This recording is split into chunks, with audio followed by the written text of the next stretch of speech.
जय हिंद दोस्तों, रक्षित नाना के चैनल में आपका स्वागत है। दोस्तों कैसे हैं आप? उम्मीद करता हूं कि आप अच्छे होंगे। दोस्तों आज के इस वीडियो में मैं आपके लिए एक नई रिपोर्ट लेकर आया हूं 8वें वेतन आयोग पर। और दोस्तों ये रिपोर्ट है जागरण बिजनेस की। जागरण बिजनेस के एक पत्रकार हैं जिन्होंने इंटरव्यू लिया एनसीजेसीएम के एक लीडर हैं डॉक्टर एम रगवैया। यानी डॉक्टर एम रगवैया एनसीजेसीएम के एक सदस्य हैं और साथ ही साथ नेशनल फेडरेशन इंडियन रेलवे के एक लीडर भी हैं। शिव गोपाल मिश्रा जी के ये फ्रेंड हैं, सहयोगी हैं। जब 8 सीपीसी की मीटिंग हुई थी शिव गोपाल मिश्रा जी की, तो उनके साथ डॉक्टर एम रगवैया भी मौजूद थे।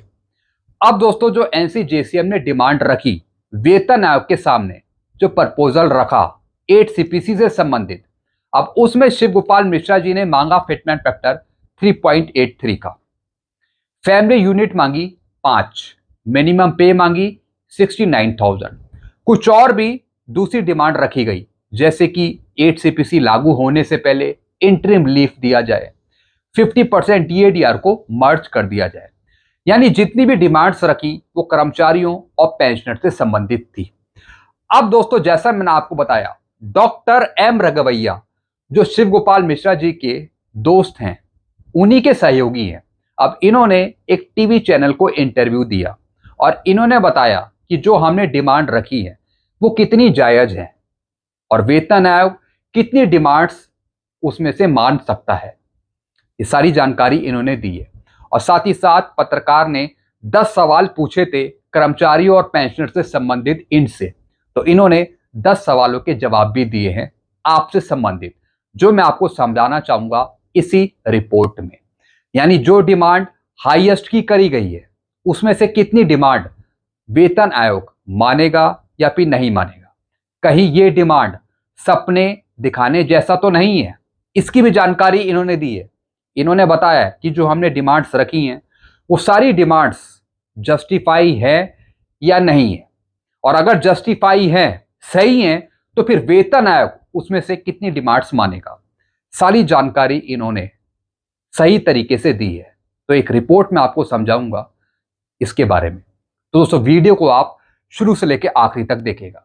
जानकारियों में आगे बढ़ने से पहले एक छोटी सी अपील मैं आपसे करूंगा, और अपील है चैनल सब्सक्राइब की। देखने में आया काफी पेंशनर्स हैं जो वीडियो तो देख रहे हैं, लेकिन अभी तक उनमें से कुछ पेंशनर्स ने चैनल को सब्सक्राइब नहीं किया। ऐसे कितने पेंशनर्स हैं? 35%, और कितनों ने की है? 64%।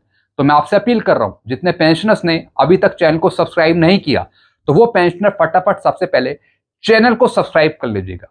लास्ट में वीडियो देखने के बाद वीडियो को शेयर, लाइक और हाइप भी कर दीजिएगा। चलते हैं दोस्तों, इस रिपोर्ट को समझते हैं। ये नई रिपोर्ट है जो मैं आपको समझाने वाला हूं। ये रिपोर्ट है जागरण बिजनेस की।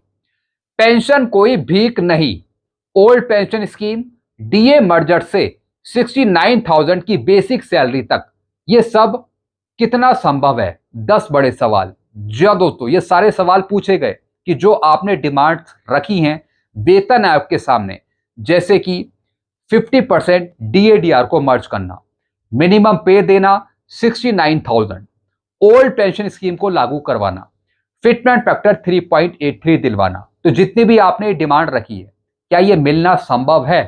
कहीं ऐसा तो नहीं कि आप सपना दिखा रहे हो सभी पेंशनर्स और कर्मचारियों को। इन्होंने बताया कि कितना हकीकत है, कितना संभव है कि जो हमने डिमांड करी है वो मिल जाए पेंशनर्स और कर्मचारियों को। इसकी जानकारी इन्होंने दी है। 8वें वेतन आयोग को लेकर सरकारी कर्मचारियों की 69,000 बेसिक सैलरी, पुरानी पेंशन और डीए मर्जर जैसी प्रमुख मांगे सामने आई हैं। नेशनल फेडरेशन इंडियन रेलवे के डॉक्टर एम रगवैया ने आयोग से पहली मुलाकात में इन मांगों को वैज्ञानिक और व्यवहारिक बताया। जी हां दोस्तों, जो डिमांड रखी गई एनसीजेसीएम के द्वारा, अब इन्होंने बताया कि जितनी भी डिमांड्स हैं ये वैज्ञानिक हैं और व्यवहारिक हैं। जितनी भी मांग है ये सब सही है। 8वें वेतन आयोग का इंतजार कर रहे लाखों कर्मचारियों के मन में इन दिनों सिर्फ एक ही सवाल है, क्या सच में हमारी बेसिक सैलरी 18,000 से बढ़कर 69,000 हो जाएगी? जी हां दोस्तों, जब प्रपोजल बना के भेजा गया 3.83 फिटमेंट फैक्टर का, उसमें मिनिमम पे बढ़ाने की मांग लिखी थी कि 8 सीपीसी में 18,000 से बढ़ाकर 69,000 बेसिक दी जाए। अब दोस्तों इस प्रपोजल को देखने के बाद तमाम कर्मचारी पेंशनर्स कमेंट करने लगे कि हमारी बेसिक बढ़ जाएगी, 69,000 हो जाएगी, 3.83 का फिटमेंट फैक्टर मिल जाएगा। यानी बहुतों के मन में कंफ्यूजन उत्पन्न हो गया, क्या ये मिलेगा या नहीं मिलेगा, या सिर्फ अभी सपना ही दिखाया जा रहा है। सोशल मीडिया पे 3.83 फिटमेंट फैक्टर को लेकर खूब चर्चा है, अभी भी चर्चा है, और प्रपोजल जब आया तो उसके बाद भी चर्चा थी 3.83 फिटमेंट फैक्टर की। कोई इसे कर्मचारियों का हक बता रहा था तो कोई इसे नामुमकिन मान रहा था। जी हाँ दोस्तों, कुछ कर्मचारी कह रहे थे कि हमें यही चाहिए, 3.83 ही फिटमेंट फैक्टर चाहिए। पेंशनर्स भी यही कहने लगे कि हमें चाहिए तो सिर्फ 3.83 का ही फिटमेंट फैक्टर। और कई कर्मचारी पेंशनर्स को लगने लगा कि 3.83 का ही फिटमेंट फैक्टर वेतन आयोग मंजूर करेगा। लेकिन कुछ कर्मचारी पेंशनर्स कह रहे थे कि यह नामुमकिन है, मुश्किल है कि 3.83 का फिटमेंट फैक्टर मिले। यानी जितने पेंशनर्स, जितने कर्मचारी, उनकी अलग अलग अपनी सोच। फिर क्या लिखा है दोस्तों आगे, इन तमाम अटकलों और चिंताओं को दूर किया है national federation of Indian railway man के जनरल सेक्रेटरी और एनसीजेसीएम के लीडर डॉक्टर एम रघवैया ने। 92 साल के डॉक्टर रघवैया के पास आजाद भारत के लगभग हर वेतन आयोग का लंबा अनुभव है। जी हाँ दोस्तों, अब दोस्तों आपके सवालों का जवाब दिया है डॉक्टर एम रघवैया ने। इनको पुराने वेतन आयोग का भी एक्सपीरियंस है, इनको पता है कि वेतन आयोग क्या दे सकता है और क्या नहीं दे सकता। और दोस्तों इनकी उम्र है 92 साल, काफी एजेड है, लेकिन काफी अच्छा तगड़ा एक्सपीरियंस है पुराने वेतन आयोग का। अब दोस्तों इन्होंने खुद ही बताया है कि क्या मिल सकता है और क्या नहीं। जो इन्होंने डिमांड रखी है क्या वो पूरी हो सकती है, नहीं हो सकती।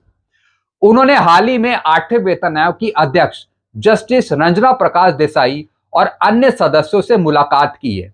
आइए आम कर्मचारियों से जुड़े 10 सबसे बड़े सवालों के जवाब सीधे डॉक्टर एम रघवैया की जुबानी जानते हैं। जी हाँ दोस्तों, इनसे 10 सवाल पूछे गए, अब इसका जवाब इन्होंने खुद ही दिया है कर्मचारियों और पेंशनर्स की मांगों से संबंधित, या फिर जो डिमांड इन्होंने रखी वेतन आयोग के सामने उससे संबंधित इन्होंने खुद ही बताया।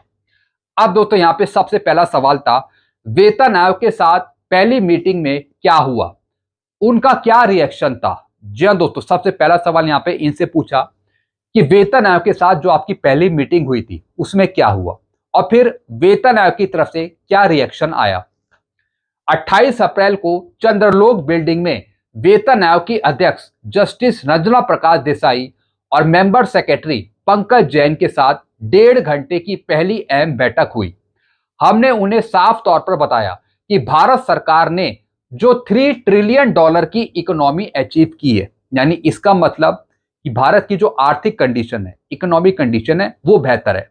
और फिर भारत ने जो $3 ट्रिलियन की इकोनॉमी अचीव करी है, उसके सूत्रधार केंद्र के कर्मचारी हैं। यानी केंद्र के कर्मचारी और पेंशनर की वजह से भारत ने $3 ट्रिलियन की इकोनॉमी अचीव करी। इस वजह से भारत की इकोनॉमी बहुत ही बेहतर है, उसमें कर्मचारी का योगदान है, पेंशनर्स का योगदान है। हमने उनके समर्पण और मेहनत को पे पैकेज में बदलने की मांग रखी। यानी कर्मचारियों और पेंशनर्स की वजह से भारत की जो आर्थिक स्थिति बेहतर हुई, तो उसका परिणाम भारत सरकार वेतन आयोग पेंशनर की पेंशन और कर्मचारियों की सैलरी बढ़ाकर दे। इस वजह से हाईएस्ट की डिमांड यहां पे रखी गई। फिलहाल आयोग की तरफ से कोई सीधा रिएक्शन या फिर कमिटमेंट नहीं आया। डायरेक्ट वेतन आयोग ने नहीं कहा कि हम यही मंजूर कर देंगे। फिर क्या बताया उन्होंने हमारी बातें सुनी और नोट करी, लिखा उसे। आगे हर मिनिस्ट्री और 36 लाख कर्मचारियों के प्रतिनिधियों के साथ अभी कई दौर की विस्तार से चर्चा होगी। जी हाँ दोस्तों, इन्होंने बताया कि हमारी बात को सिर्फ सुन लिया गया, नोट कर लिया गया, अभी आगे और डिस्कशन किया जाएगा और बातें करी जाएंगी, ऐसा इन्होंने बताया। फिर दोस्तों दूसरा सवाल पूछा, 3.83 का फिटमेंट फैक्टर और 69,000 बेसिक सैलरी की मांग सुनने में अच्छी है, लेकिन क्या यह प्रैक्टिकल है।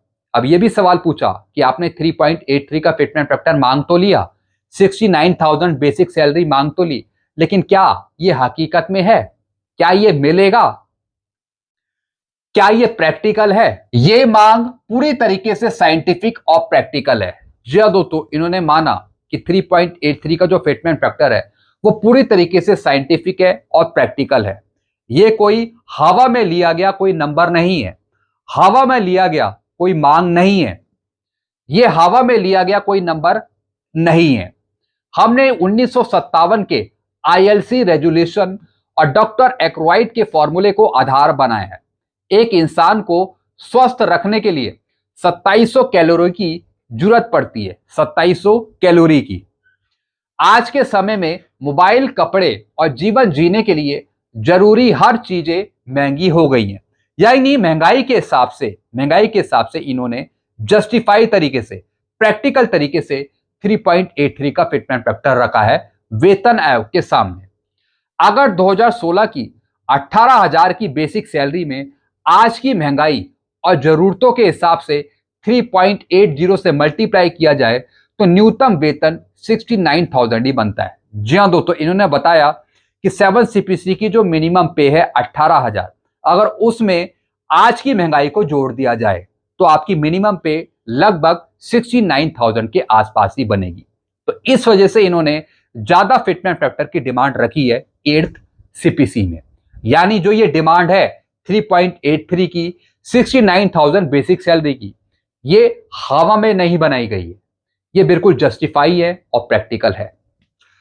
फिर दोस्तों तीसरा सवाल पूछा, अगर सरकार ये मांग मान ले तो क्या देश की अर्थव्यवस्था पर बहुत बड़ा वित्तीय बोझ नहीं पड़ेगा? बिल्कुल दोस्तों, एक सबसे बड़ा सवाल यहां पे पूछा कि अगर सरकार वेतन आयोग 3.83 के फिटमेंट फैक्टर को मान लेती है, 69,000 बेसिक सैलरी बढ़ा देती है, तो सरकार पे कितना खर्चा आएगा? क्या सरकार पे कोई वित्तीय बोझ नहीं पड़ेगा?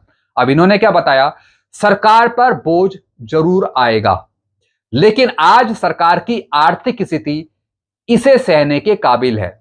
इकोनॉमी बहुत मजबूत हुई है। जी हाँ दोस्तों, इन्होंने बताया है कि आर्थिक स्थिति बहुत बेहतर है सरकार की, इकोनॉमी कंडीशन बहुत ही अच्छी है, तो यह बोझ सरकार सहन कर सकती है।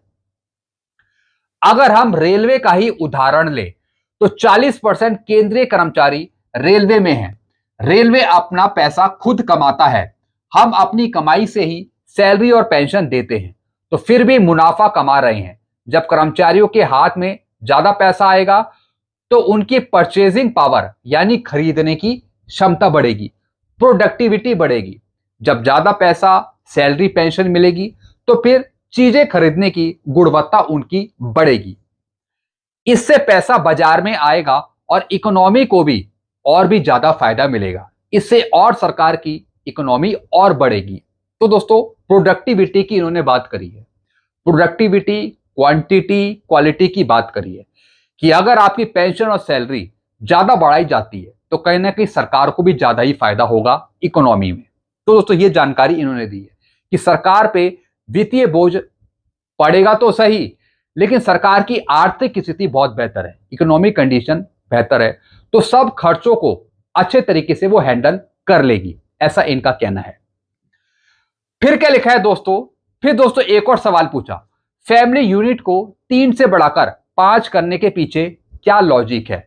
जी हाँ दोस्तों, जो डिमांड रखी शिव गोपाल मिश्रा जी ने और इनके टीम्स के मेंबर ने कि फैमिली यूनिट को 3 से बढ़ाकर 5 कर दिया जाए, अब इसके पीछे क्या लॉजिक लगाया है वो पूछा सवाल में यहां पे।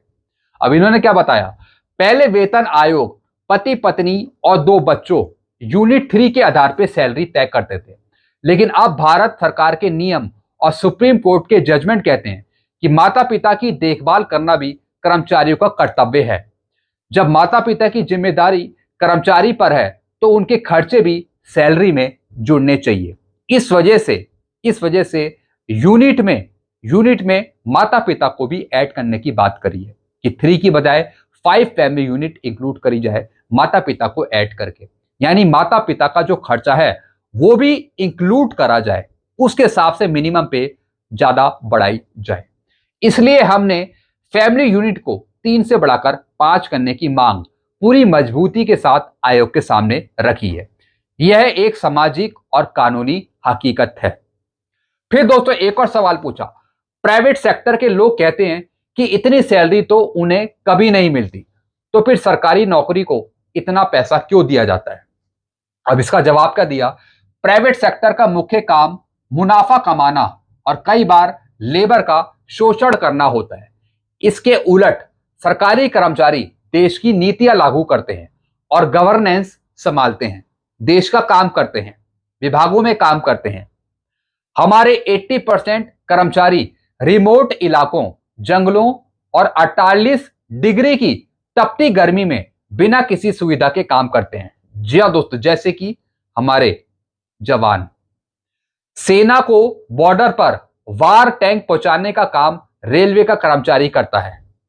इसलिए सरकारी कर्मचारी की तुलना प्राइवेट सेक्टर से करना बिल्कुल गलत है। जी हाँ दोस्तों, यहां पे सवाल पूछ लिया था कि प्राइवेट कर्मचारी को इतना पैसा दिया जा रहा है, तो एक तरीके का सरकारी कर्मचारी और एक प्राइवेट के कर्मचारी की तुलना यहां पे करी थी, तो दोनों का डिफरेंस यहां पे समझा दिया इन्होंने कि इस वजह से जो तुलना है दोनों की वो एक जैसी नहीं है, यानी अलग अलग है दोनों की कंडीशन।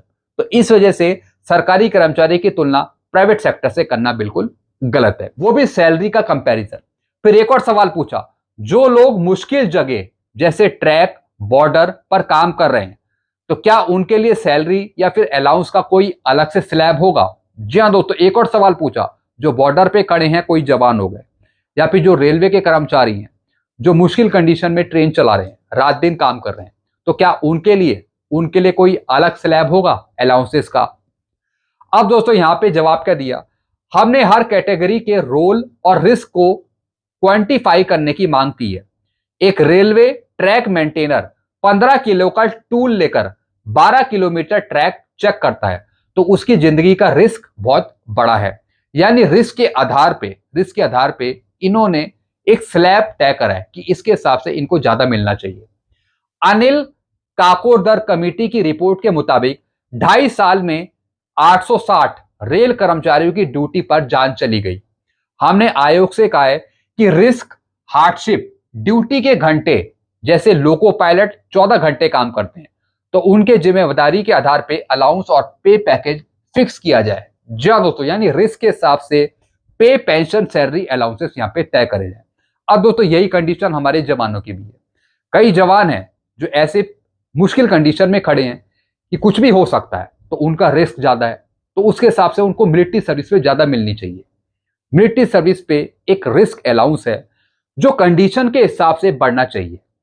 तो दोस्तों ये डिमांड भी सबसे इंपॉर्टेंट है, यानी रिस्क के आधार पे आपकी चीजों को बढ़ाया जाए, चाहे वो पे हो, पेंशन हो, मिलिट्री सर्विस पे हो। हालांकि इन्होंने रेल कर्मचारी की बात करी है, लेकिन मैं इसमें कहीं ना कहीं जो हमारे जवान हैं, जेसीयू हैं, उनकी रिस्क कंडीशन को भी इसमें ऐड करूंगा, ताकि उनकी पे, पेंशन, सैलरी, अलाउंस भी बढ़ सके। फिर दोस्तों आगे क्या लिखा है, फिर एक और क्वेश्चन पूछा, इंक्रीमेंट को लेकर आपकी क्या मांग है? क्या ये परफॉर्मेंस के आधार पे होगा या फिर सबको बराबर मिलेगा? जी हाँ दोस्तों, इन्होंने फिर क्वेश्चन पूछा इंक्रीमेंट के बारे में, क्या ये परफॉर्मेंस बेस होगा या फिर सबको एक जैसा इंक्रीमेंट मिलेगा? अब दोस्तों जवाब क्या दिया इन्होंने, इंक्रीमेंट फ्लैट होना चाहिए। हमने हर साल 6% सालाना इंक्रीमेंट की मांग रखी है। अगर कोई कर्मचारी 12 महीने संतोषजनक काम करता है तो उसे यह इंक्रीमेंट मिलना चाहिए। साथ ही हमने ओपन एंडेड पे स्केल की भी मांग करी है। 7वें वेतन आयोग में लोग एक ही लेवल पर 15 से 20 साल तक अटके रह जाते हैं। जी हाँ दोस्तों, 7 CPC में आपको पता ही है, एक कर्मचारी एक ही लेवल में कितने साल तक रहता है और उन्हें प्रमोशन भी कई बार नहीं मिलता। इससे बचने के लिए हमने सिस्टम को बेहतर बनाने का प्रपोजल दिया है, ताकि एक अगले लेवल से निकल के दूसरे लेवल में जल्दी शिफ्ट किया जा सके। अगर प्रमोशन भी नहीं मिल रहा तो फिर उसके हिसाब से उसको MACP देकर फायदा दे दिया जाए। तो दोस्तों प्रमोशंस और MACP के रूल को चेंज करने की डिमांड रखी है पे कमीशन से। फिर दोस्तों अगला सवाल पूछा, महंगाई भत्ता DA 50% पार कर चुका है, तो क्या इसे बेसिक सैलरी में मर्ज किया जाएगा? अब दोस्तों ये एक इंपॉर्टेंट क्वेश्चन था जो पूछा गया डॉक्टर M रघवैया से। अब दोस्तों इसका जवाब क्या दिया, कंज्यूमर प्राइस इंडेक्स यानी महंगाई के आधार पे DA बढ़ता है। जब 2014 में DA 50% के पार गया था, तब भी हमने इसे मर्ज करने की मांग करी थी। जब मार्केट में महंगाई बढ़ जाती है तो पैसे की जो वैल्यू है वो कम हो जाती है। जी हाँ दोस्तों, जब महंगाई बढ़ेगी तो जो पैसे की वैल्यू है वो घटेगी। तो इस वजह से इन्होंने डिमांड करी कि 50% डीएडीआर को मर्ज करा जाए। ये जो 50% डीए है वह अब परमानेंट है, क्योंकि बाजार में गैस या फिर तेल के दाम अब कम नहीं होंगे, यानी कि बढ़े हैं। इसलिए जेसीएम का स्पष्ट पॉइंट है कि 50% डीए को बेसिक पे मर्ज कर देना चाहिए। तो दोस्तों, ये डिमांड भी इन्होंने वेतन आयोग के सामने रखी थी जस्टिफाई तरीके से। जितने भी सवालों का जवाब दिया है उस सब में जस्टिफाई इस्तेमाल करा है। जस्टिफाई तरीके से क्वेश्चंस के आंसर दिए हैं डॉक्टर एम रघवैया ने। फिर दोस्तों आगे क्या लिखा है, नवा क्वेश्चन यहां पे पूछा, 9th क्वेश्चन यहां पे पूछा, पेंशनर्स और पुरानी पेंशन योजना ओपीएस को लेकर वेतन आयोग के सामने क्या बात रखी गई। सुप्रीम कोर्ट 1982 के फैसले के अनुसार पेंशन कोई दान या फिर भिक्षा नहीं है, यह कर्मचारी का अधिकार है। रेलवे जैसे जोखिम भरे विभागों के लिए पुरानी पेंशन योजना बहाल करने की मांग हमने आयोग के सामने रखी है। इसके अलावा हमने संसदीय समिति की उस रिपोर्ट का भी हवाला दिया जिसमें कहा गया था कि 65 साल में उम्र के बाद पेंशन में 5%, 70 साल में फिर 5% की और बढ़ोतरी, ऐसी 75 पे 5% की और बढ़ोतरी, यानी 65 पे 5%, 70 पे 10% और 75 पे 15% पेंशन बढ़ाने की ये भी डिमांड रखी, ताकि बुढ़ापे में कर्मचारी सम्मान की जिंदगी जी सके। फिर दोस्तों 10वां सवाल पूछा, यहां पे लास्ट सवाल यहां पे पूछा, अगर सरकार 3.83 फिटमेंट फैक्टर नहीं मानती तो कम से कम कितने पर आप लोग सहमति जताएंगे। जी हाँ दोस्तों, अब सबसे बड़ा सवाल यहां पे पूछा, क्वेश्चन नंबर 10, कि अगर सरकार आपके द्वारा दिए गए फिटमेंट फैक्टर 3.83 पर सहमति नहीं जताती, अगर नहीं देती तो फिर आप कितने पर सहमति जताएंगे, फिर आप कितने की डिमांड करेंगे, क्या कम की डिमांड आप एक्सेप्ट कर लेंगे। अब दोस्तों यहां पे क्या बताया, जवाब क्या दिया, यह सवाल अभी बहुत जल्दबाजी का है, अभी तो सिर्फ शुरुआत हुई है। वेतन आयोग को हमारा 3.83 का लॉजिक और डेटा देखना है। अगर सरकार 2.57 का ही फिटमेंट फैक्टर दोबारा थोपने की कोशिश करती है तो वह बिल्कुल गलत होगा। जी हाँ दोस्तों, इन्होंने बताया कि जो हमने लॉजिक दिया है 3.83 फिटमेंट फैक्टर का वो बिल्कुल सही है, वेतन आयोग उस पर अध्ययन करेगा। अगर वेतन आयोग 2.57 फिटमेंट फैक्टर थोपने की कोशिश करता है 8 सीपीसी में तो ये हमें मंजूर नहीं होगा, ये गलत होगा, क्योंकि 2016 से 2026 के बीच बहुत कुछ बदल चुका है। जी हाँ दोस्तों, 2016 की महंगाई की कहानी कुछ और थी, लेकिन अब 2026 चल रहा है। 10 साल बाद सारे आंकड़े चेंज हो चुके हैं, महंगाई कई गुना बढ़ चुकी है। तो इसलिए हमें 7 सीपीसी का 2.57 फिटमेंट फैक्टर नहीं चाहिए, हमने जो मांगा है या तो वही चाहिए। माता पिता की देखभाल का खर्च, नई टेक्नोलॉजी का खर्च जुड़ चुका है, सारी चीजें बदल गई हैं, महंगाई का खर्चे में कई चीजें शामिल हो गई हैं। माता पिता की देखभाल का खर्च, साथ ही साथ टेक्नोलॉजी का खर्च वो भी जुड़ गया है। फिलहाल हम वेतन आयोग की प्रतिक्रिया का इंतजार कर रहे हैं, यानी कि वेतन आयोग की रिपोर्ट का। इसके बाद ही जेसीएम और तमाम फेडरेशन बैठकर आगे की रणनीति तय करेंगे। जी हाँ दोस्तों, अब ये बात कर रहे हैं कि हम वेतन आयोग की रिपोर्ट का इंतजार कर रहे हैं कि वेतन आयोग कितना फिटमेंट फैक्टर डिसाइड करता है। अगर हमारे मुताबिक 3.83 का फिटमेंट फैक्टर नहीं मिलता तो फिर हम आगे की रणनीति तय करेंगे कि हमें फिर क्या करना है। तो दोस्तों ये जानकारी इन्होंने दी है। बता दें कि 8वें वेतन आयोग को लेकर कर्मचारियों की उम्मीदें 7वें आसमान पर है। 3.83 फिटमेंट फैक्टर और पुरानी पेंशन की बहाली जैसे मुद्दे इस बार केंद्र सरकार के लिए बड़ी चुनौती साबित होने वाले हैं।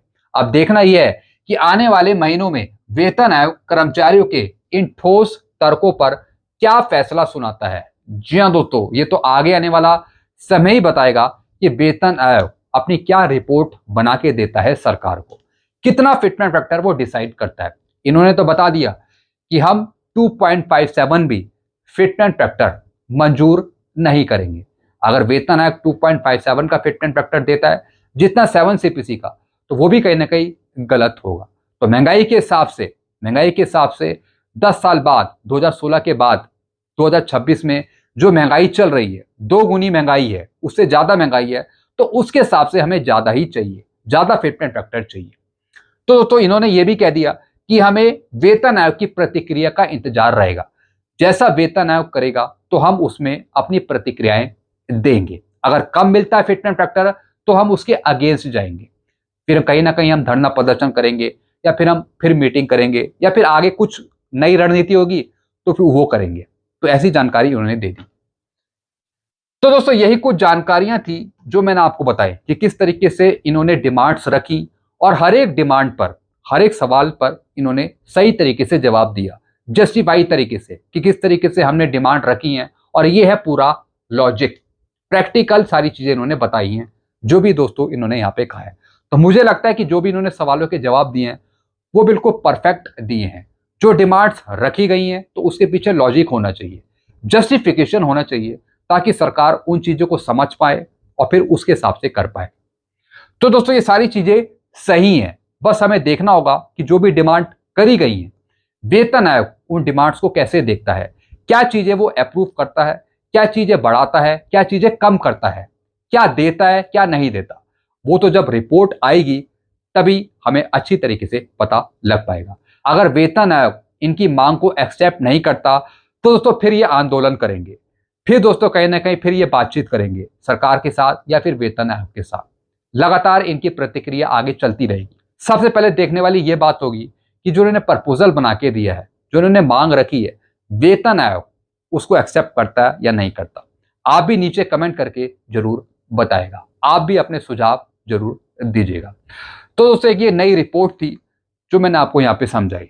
जिन्होंने मीटिंग करी थी वेतन आयोग के साथ, उन्होंने खुद ही चीजें बताई जो उन्होंने डिमांड रखी, कितनी वो जस्टिफाई हैं, क्या चीजें हो सकती हैं, क्या नहीं हो सकती, इन्होंने खुद ही यहाँ पे बताया है।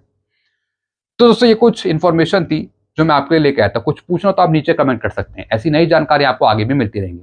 ऐसी तमाम जानकारियां पाने के लिए आप चैनल से जुड़ सकते हैं, चैनल को भी सब्सक्राइब कर सकते हैं। चैनल का नाम है Rakshit Khanna. Thank you so much.